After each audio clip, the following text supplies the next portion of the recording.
დღეს იმუნიტეტში ემბრიონის გენეტიკურ ტესტირებაზე ვისაუბრებთ, რომელიც მნიშვნელოვნად ზრდის in vitro განაყოფიერების წარმატების შანსს. პრეიმპლანტაციური გენეტიკური ტესტი თანამედროვე რეპროდუქციული მედიცინის ერთ-ერთი წინ გადადგმული ნაბიჯია. წყვილებს, რომლებსაც უნაყოფობის ან გენეტიკური პრობლემები აქვთ, ის ჯანმრთელი შვილის ყოლის შესაძლებლობას აძლევს. ზოგჯერ მრავალჯერ ჩატარებული in vitro განაყოფიერებაც არ იძლევა სასურველ შედეგს. ამიტომაც დღეს ჩვენი გადაცემიდან გაიგებთ ტესტირების მეთოდის შესახებ, რომელიც in vitro განაყოფიერებით ორსულობის დადგომის დროსა და ორსულობის შეწყვეტის ალბათობას მნიშვნელოვნად ამცირებს. და დღეს ჩვენ განვიხილავთ შემდეგ საკითხებს. PGT-A-ს, ანუ ემბრიონის გენეტიკური ტესტირების როლი in vitro განაყოფიერების წარმატებაში. როდის დგება გენეტიკური ტესტის ჩატარების საჭიროება? როგორ ტარდება ემბრიონის გენეტიკური ტესტირება? ემბრიონის გენეტიკური ტესტირების შედეგები. ამ თემებზე სასაუბროთ მოვიწვიეთ ქალბატონი ლიკა ჭყონია, ემბრიოლოგი, კლინიკა რეპროარტის დამფუძნებელი და დირექტორი. და ქალბატონი თამარ ბარბაქაძე, იმავე კლინიკის მეან გინეკოლოგი, რეპროდუქტოლოგი. მოდი დავიწყოთ იმით, თუ რა არის ემბრიონის გენეტიკური ტესტირება? რისთვის ტარდება ეს ტესტი? და დავამატებდი მაყურებელს, ცოტა დავაფრთხეთ იმდენი ლათინური ტექსტების ბრახაბრუხი იყო ჩვენ შესავალ სიტყვაში, ვერც ვერ აუვლიდით. რა არის ემბრიონი, ზოგადად რომ უთხრათ მაყურებელს და შემდგომში უკვე ავხსნათ ის ყველაფერი, რაც გიორგი მკითხათ. კვერცხუჯრედი ყველამ ვიცით, რომ ეს არის ქალის სასქესო უჯრედი. ასევე არის სპერმატოზოიდი მამაკაცის, მათი შერწყმით ვიღებთ ემბრიონს. ემბრიონი ვიდრე გადადის ქალის საშვილოსნოში, მას ვეძახით ემბრიონს, შემდეგ ის არის უკვე ნაყოფი. რაც შეეხება გენეტიკური კვლევა, რატომ ქვია პრეიმპლანტაციური, ხო? მანამდე წინა იმპლანტაციური, მოდი ვიდრე ესე საშვილოსნოში გადავიტანთ, ხო, იმპლანტაციის წინა კვლევები. ამას ვაკეთებთ ჩვენ შემდეგნაირად. როდესაც ემბრიონი აღწევს მე-5 ან მე-6 დღეს, ეს არის უკვე ბლასტოცისტი, ეს არის ბურთი, რომელიც წყლით არის გავსებული, რომელიც შედგება გარეთაშრისაგან, რომელთაც პლაცენტა ვითარდება და არის კიდევ შიდა უჯრედული მასა, რომელთაც ვითარდება ემბრიონი. აი, გარეთაშრიდან ტროფექტოდერმა ქვია, ვიღებთ რამოდენიმე უჯრედს და შემდეგ უკვე ჩვენს გენეტიკურ ლაბორატორიაში, რომელიც სულ ახლახან შეიქმნა ჩვენსავე ჰოლდინგში და ქვია გენომიქსი, ვაგზავნით აი ამ ნიმუშს ტროფექტოდერმის უჯრედების და იქ ხდება უკვე მერე ტესტირება. ჩვენს მაყურებელს დაინტერესებს ალბათ, აი ამ რამოდენიმე უჯრედის აღების დროს არ ზიანდება ეს პატარა წარმონაქმნი? არა, არ ზიანდება, ვიღებთ სულ 3 უჯრედს. ეს არის ტროფექტოდერმა კიდევ ვამბობ, საიდანაც ვითარდება პლაცენტა და არა ემბრიონი. და ძალიან მნიშვნელოვანი არის ერთი რამ. რა გამოცდილება აქვს ადამიანს, რომელიც აი ამ ბიოფსიას აკეთებს? ნუ რას ვიკვლევთ, ხო? ეს არის ანეუპლოიდი, ანუ რამდენად სწორი რაოდენობა გვაქვს აი ამ ემბრიონში ქრომოსომების. უნდა იყოს 46, ხო? როგორც ვიცით. და სწორედ აი ამ კვლევას ვატარებთ ჩვენ ამ მეთოდით. და მნიშვნელოვანი არის ის, რომ საუკეთესო რეზულტატი ეუპლოიდური ემბრიონის არის 50 ანეუპლოიდი ცუდია ვერ დაიმახსოვრებს. არა უშავს. ჯამრთელი ემბრიონი, რომელსაც აქვს ის რაოდენობა ქრომოსომების, რომელიც უნდა გქონდეს. ყველა საინტერესოს, ხო, ჩვენ ამას ვაკეთებთ ლაბორატორიაში ამ პროცედურებს, ემბრიონი შეიქმნება ლაბორატორიაში და რამდენად არის ეს ისეთი პროცედურები, რომ ადამიანი უსაფრთხოდ გრძნობდეს თავს, რომ მისი ემბრიონი არის ჯამრთელი და ყველაფერი კარგად არის მის თავს, ხო?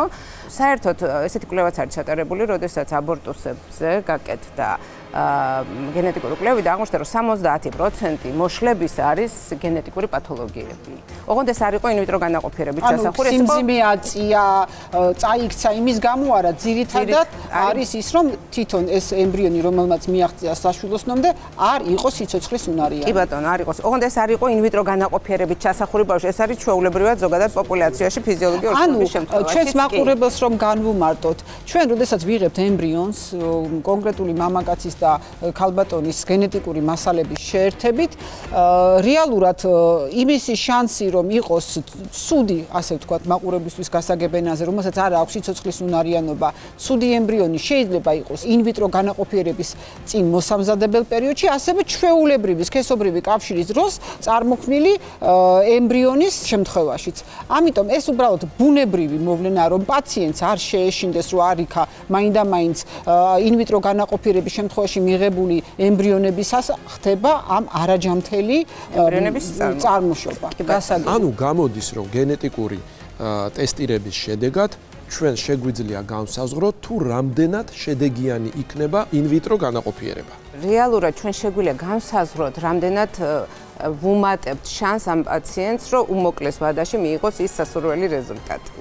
რეალური ეს არის და ჩვენ გადაგვაქვს სწორედ ის ემბრიონები, რომლებიც ვიცით, რომ არის ჯანმრთელი. ეს არ გამორიცხავს, რომ ამ ემბრიონს რაიმე სხვა პრობლემა ჰქონდეს და არ მოხდეს, თქვათ, ორსულობა ან არ განვითარდეს ის სასურველი არ დაიბადოს ბავშვი. ახლა ჩვენს პატივცემულ ემბრიოლოგს რა მინდა ვკითხო, რა არის ის პათოლოგიები, რაც განაპირობებს სიცოცხლის უუნარობას ემბრიონის? ანუ რას ეძებთ ამ კვლევის დროს, რა ვლინდება? ამ კვლევის დროს ჩვენ ვათვალიერებთ ქრომოსომებს. რამოდენიმე დარღვევის გარდა, რომელიც არის მაგალითად 21 ქრომოსომის ტრისომია, ან სასქესო ქრომოსომების ან ეუბლოიდები, დანარჩენი დარღვევები სხვადასხვა ქრომოსომაზე იწვევს სხვადასხვა დაავადებას და უმეტეს შემთხვევაში ეს დაავადებები არ არის სიცოცხლესთან შეთავსებადი. შეიძლება ეს ერთგვარი ბუნების მიერ დაცვაა, რომ ის რაც თქვა სიცოცხლესთან შეუთავსებელია, ადრეულ სტადიაშივე მოხდეს მისი მოშორება ქალის ორგანიზმიდან. კი ბატონო, კი, ესე არის ნამდვილად და გარდა ამისა არსებობს მოზაიციზმი, ანუ ზოგი ემბრიონი არის სწორი რაოდენობა ქრომოსომით, ზოგს აქვს გარკვეული დარღვევები. გქონია შემთხვევები და მსოფლიოშიც უკვე არის ესეთი პრაქტიკა, რომ გადაგვიტანია ეს მოზაიკური ემბრიონები და ჯანმრთელი ბავშვები იბადებიან. ანუ რა ხდება? ემბრიონს აქვს უნარი რეგენერაციის, ანუ ზოგჯერ იშორებს აი ამ არასწორი რაოდენობის ქრომოსომების მქონე უჯრედებს, ან ხშირად ხდება, რომ მარტო ტროფექტოდერმაზე, ანუ გარეთ აშრეზე იყო ეს მოზაიციზმი და შიდა უჯრედული მასა არის ჯანმრთელი. ნუ სხვადასხვა ბევრი ვარიანტი არსებობს, ამიტომ სწორედ არის ძალიან მნიშვნელოვანი, რამდენად გამოცდილი არის ლაბორატორია, რომელშიც უკვე გენეტიკურ ლაბორატორიაზე ვსაუბრობ ამ შემთხვევაში. და ბარემ ამასაც კითხავთ, არ არსებობს მედიცინაში არაფერი 100%-იანი. რამდენ პროცენტში შეიძლება ეს ავსახოთ სიზუსტე ამ კვლევისა? არა, კვლევის სიზუსტე შეიძლება ჩაასახოთ 100%. ანუ 100-დან 100%-ში ეს კვლევა არის ზუსტი. კი. ბრავო. ქალბატონო თამარი, მე როგორც მაინც ქირურგს მაინტერესებს, აი ტექნიკურად როგორ ხდება ეს, აი რამდენად დახვეწი, რამდენად ნატიფი манипуляცია, როდესაც ხდება ამ манипуляციის ჩატარება. თვითონ ჩარევა ხდება მიკროსკოპის ქვეშ სპეციალიზირებული ლაზერის საშუალებით. გამომდინარე იქედან, რომ თვითონ ტექნოლოგია დახვეწილია და უსაფრთხო და როცა მას ასრულებს უკვე მაღალი გამოცდილების ემბრიოლოგი, შესაბამისად ეს არის უსაფრთხო ემბრიონისთვისაც და როცა უკვე მე გამოღობის შემდგომ გადარჩენის სიხშირე, ან ბიოპსიის შემდგომ, გადატანის შემდგომ იმპლანტაცია და ორსულობის სიხშირე აჩვენებს იმას, რომ ეს ამ პროცედურამ ჩაიარა უკვე ბიოპსიის ეტაპზე ემბრიონისთვის უსაფრთხოდ. დიახ. გიორგი, შენ იცი, რომ მე მოსმენით არ დავკმაყოფილდებოდი და მე ვიყავი ამ ლაბორატორიაში, თან მახლდნენ ჩვენი ძვირფასი რეზიდენტები შაკო, მარიამი და ვიკა და მათთან ერთად ესეთი საფუძვლიანი მოკვლევა ჩავატარეთ და ჩვენი მაყურებელი ახლა ამას სიუჟეტში ნახავს. მაყურებელს სამედიცინო ფაკულტეტის სტუდენტებთან ერთად მივესალმებ უკვე კლინიკა რეპროარტის ჰოლიდან. ასჯერ გაგონილს ერთხელ ნანახი ჯობიაო და თქვენთვისაც ალბათ ესე უფრო გასაგები და საინტერესო იქნება და წამოვყრებით. წავედით ბავშვებო. შევედით.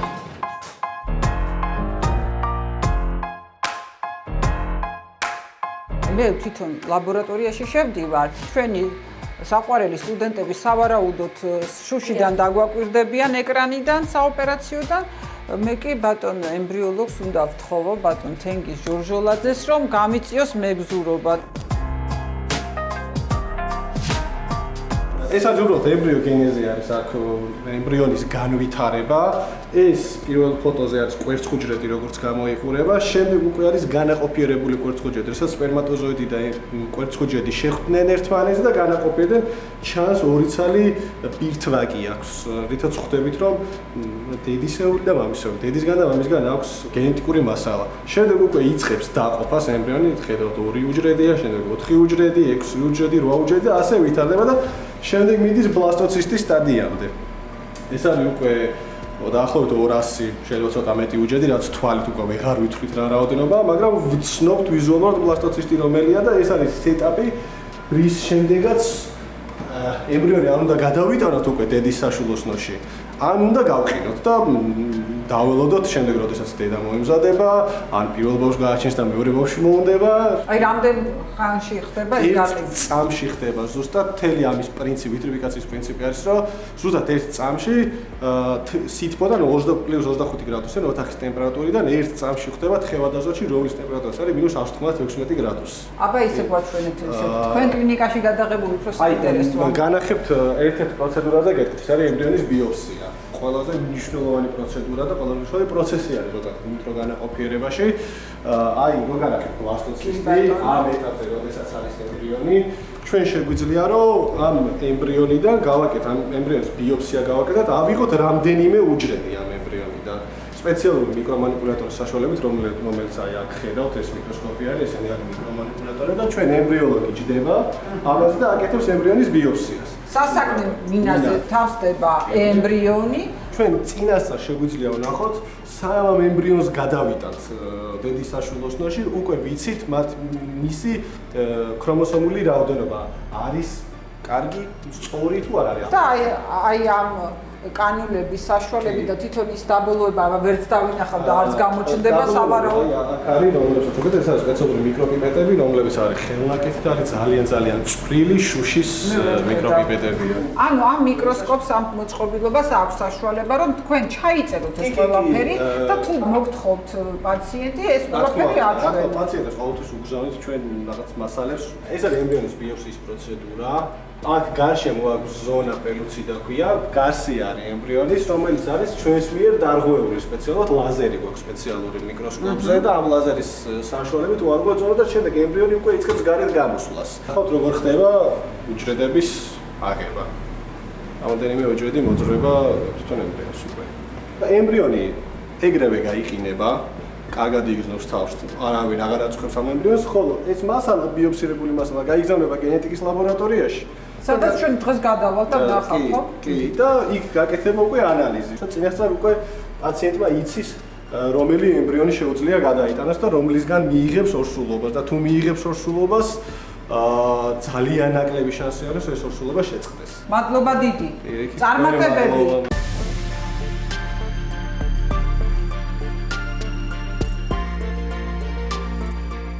არ მიყვარს ლაბორატორიებში სიარული ხოლმე იქ რაღაცა უნდა გეცოს თავზე რაღაც გეხუროს. მოკლედ რაღა საოპერაციო, რაღა ლაბორატორია.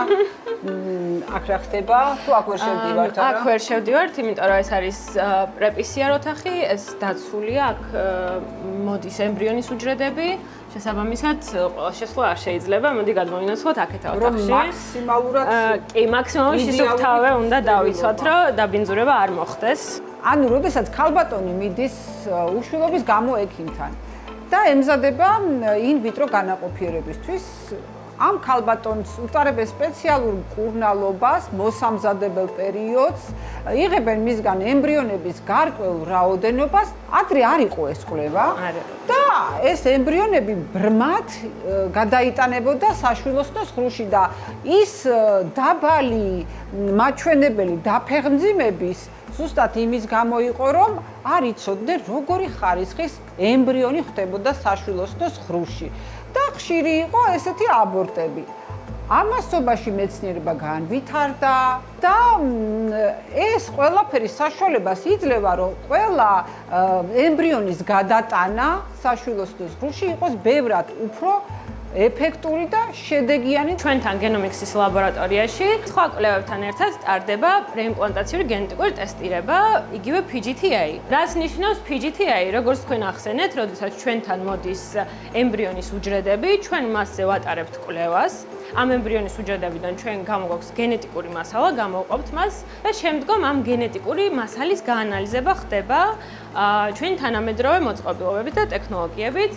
ეს არის NGS ტექნოლოგია, სეკვენირება, რომლის საშუალებითაც ჩვენ შეგვიძლია ამ შემთხვევაში PGT-A-ის დროს გავაანალიზოთ უჯრედში არსებული 23-ვე ქრომოსომა. ჩვენი კვლევის საშუალებით შეგვიძლია ისეთი ქრომოსომული ანომალიები გამოვავლინოთ, რომლებიც საფრთხეს უქმნიან, შეიძლება სიცოცხლისთვის საფრთხის შემქმნელები იყვნენ, ან იწვევდნენ გენეტიკურ დაავადებებს. თავარი მაინც არის ეს ჩვენი სეკვენირების აპარატი, რომელიც რომელშიც საბოლოოდ უნდა ჩაიდგას, ასე ვთქვათ, ჩვენი DNM-ის ნიმუშები, ეს გვიანალიზებს, გვაძლევს მონაცემებს და შემდგომ უკვე მონაცემები გრაფიკის სახით გვაქვს ჩვენ და ამ გრაფიკების გაანალიზებას შემდეგ გვახდენთ ჩვენ. დიდი მადლობა მინდა გითხრათ ამ სასიამოვნო და საინტერესო ექსკურსიისთვის. წარმატებები. მადლობა. და ბევრი ბავშვი საქართველოს.